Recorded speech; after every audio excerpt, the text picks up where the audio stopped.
Assalamualaikum warahmatullahi wabarakatuh. Halo anak-anak semua. Hari ini kita akan membahas salah satu proses penting dalam tubuh manusia, yaitu mekanisme peredaran darah. Kita akan mengikuti perjalanan darah mulai dari jantung, kemudian melewati pembuluh darah, lalu kembali lagi ke jantung. Anak-anak semua, tubuh manusia memiliki sistem peredaran darah ganda dan tertutup. Disebut tertutup karena darah selalu berada dalam pembuluh darah, dan disebut ganda karena darah mengalir melalui dua jalur utama, yaitu peredaran darah besar dan peredaran darah kecil. Kedua jalur ini saling bekerja sama, bergantian, dan berkesinambungan, sehingga sel-sel di seluruh tubuh dapat menerima oksigen dan nutrisi dengan baik. Sebelum mengikuti aliran darah, kita harus memahami struktur jantung terlebih dahulu. Jantung memiliki 4 ruang, yaitu serambi kanan atau atrium kanan, serambi kiri atau atrium kiri, bilik kanan atau ventrikel kanan, dan bilik kiri atau ventrikel kiri. Kemudian, jantung berbentuk seperti kerucut tumpul dengan puncak di bawah miring ke kiri yang terletak di antara kedua paru-paru. Ukuran jantung sendiri sebesar kepalan tangan pemiliknya. Selain itu, jantung juga dibungkus oleh membran perikardium, yaitu kantong yang terdiri dari lapisan ganda yang mengandung cairan perikardial dan melekat di diafragma. Pada 4 ruang jantung memiliki fungsi yang berbeda-beda. Mari kita bahas satu persatu. Yang pertama yaitu ada serambi kanan atau atrium kanan. Serambi kanan atau atrium kanan berfungsi untuk menerima darah kotor dari seluruh tubuh dan mengirimkannya kembali ke bilik kanan. Selanjutnya ada bilik kanan atau ventrikel kanan, berfungsi untuk memompa darah ke paru-paru untuk menerima oksigen. Selanjutnya ada serambi kiri. Serambi kiri atau atrium kiri berfungsi untuk menerima darah kaya oksigen dari paru-paru dan mengirimkannya ke bilik kiri. Bilik kiri atau ventrikel kiri berfungsi untuk memompa darah bersih ke seluruh tubuh. Nah, itu adalah fungsi dari masing-masing ruang yang ada di jantung. Selanjutnya, kita akan membahas mengenai sistem pengaturan yang ada di jantung. Untuk sistem pengaturan yang ada di jantung memiliki 4. Yang pertama yaitu ada nodus sinoatrialis atau nodus SA, di mana nodus SA ini merupakan daerah khusus di dinding atrium kanan dekat pintu masuk vena cava superior. Kemudian yang kedua ada nodus atrioventrikular atau yang biasa kita kenal sebagai nodus AV, di mana nodus AV ini merupakan berkas kecil sel-sel otot jantung yang terletak tepat di atas pertemuan atrium dan ventrikel.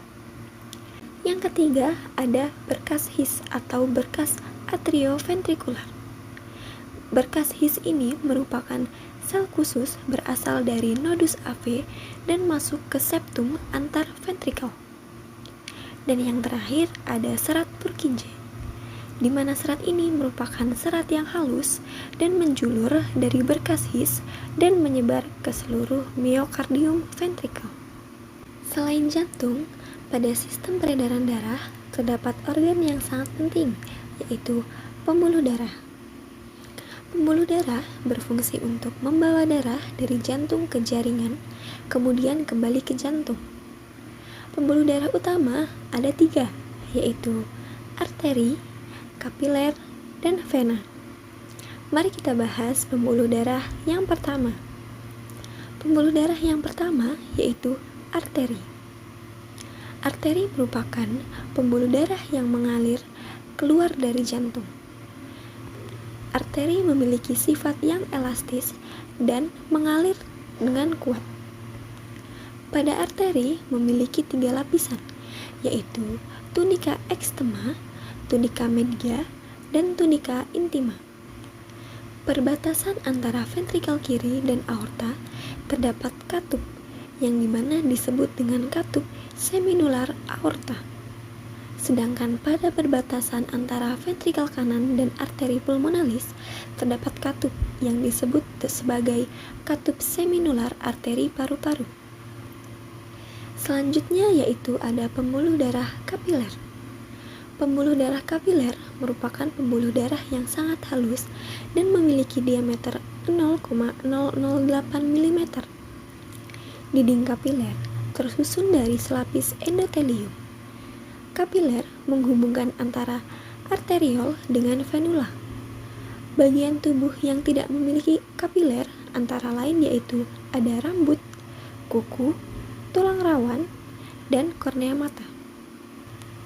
Kapiler memiliki beberapa fungsi, di antaranya yaitu sebagai penghubung arteri dan vena, mengambil zat-zat dari kelenjar, tempat pertukaran zat antara darah dan cairan jaringan, menyerap zat makanan dari usus, dan yang terakhir yaitu menyaring darah yang terdapat pada ginjal.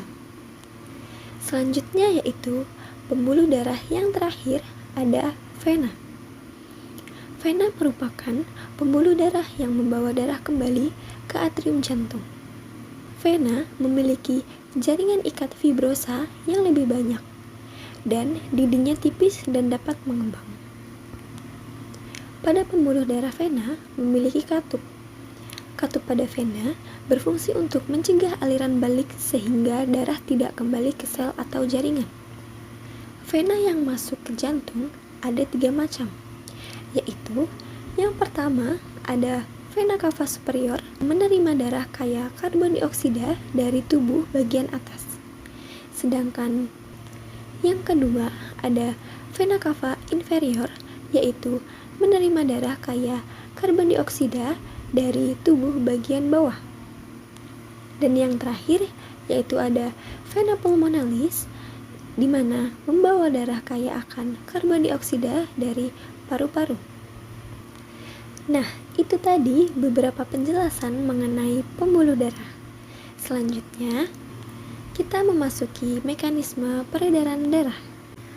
Pada mekanisme peredaran darah ada 2, yaitu sistem peredaran darah kecil atau yang biasa kita sebut dengan pulmonalis, dan sistem peredaran darah besar atau yang biasa kita sebut sistemik. Mari kita bahas sistem peredaran darah yang pertama, yaitu sistem peredaran darah kecil atau pulmonalis. Pada peredaran darah kecil berfungsi untuk menukar karbon dioksida dengan oksigen di paru-paru. Untuk alurnya sebagai berikut. Yang pertama, darah yang kaya karbon dioksida akan masuk ke atrium kanan dari seluruh tubuh melalui vena cava superior dan vena cava inferior. Kemudian, dari atrium kanan, darah mengalir melewati katup trikuspid menuju ventrikel kanan. Selanjutnya, ketika ventrikel kanan berkontraksi, darah akan dipompa keluar melalui katup seminular pulmonalis menuju arteri pulmonalis. Selanjutnya, arteri pulmonalis akan membawa darah menuju paru-paru. Dan di dalam paru-paru akan terjadi pertukaran gas di alveolus, yang dimana karbon dioksida akan dilepaskan dan oksigen akan diserap oleh darah.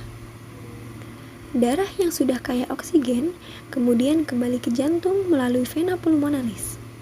Vena pulmonalis kemudian akan mengalirkan darah ke atrium kiri. Nah, inilah akhir dari peredaran darah kecil atau pulmonalis. Setelah itu, darah akan memasuki peredaran darah besar.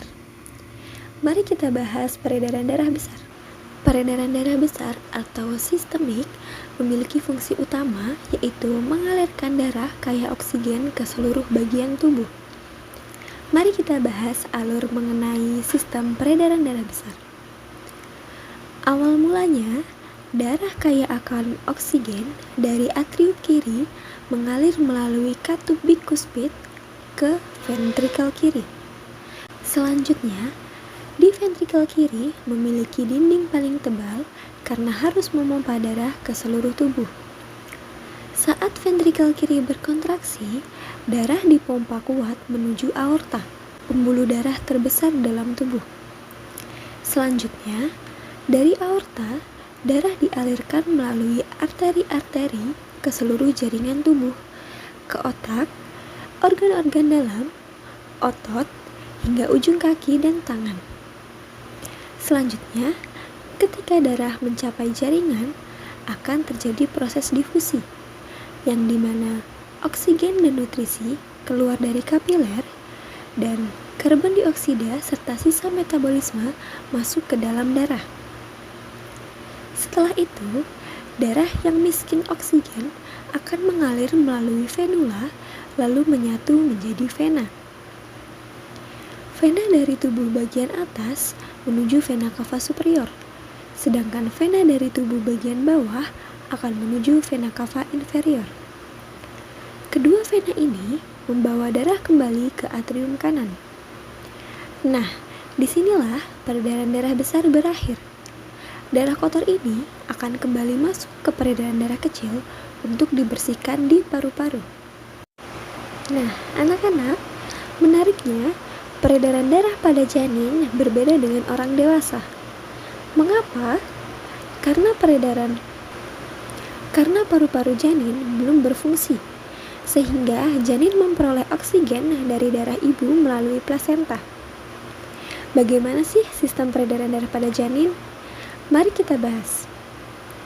Sistem peredaran darah pada janin mula-mula yaitu oksigen dan nutrisi masuk ke janin melalui vena umbilicalis. Kemudian, darah melewati beberapa pintasan khusus seperti ductus arteriosus, sehingga tidak perlu melewati paru-paru. Kemudian, darah kembali ke plasenta melalui arteri umbilicalis untuk pertukaran gas berikutnya.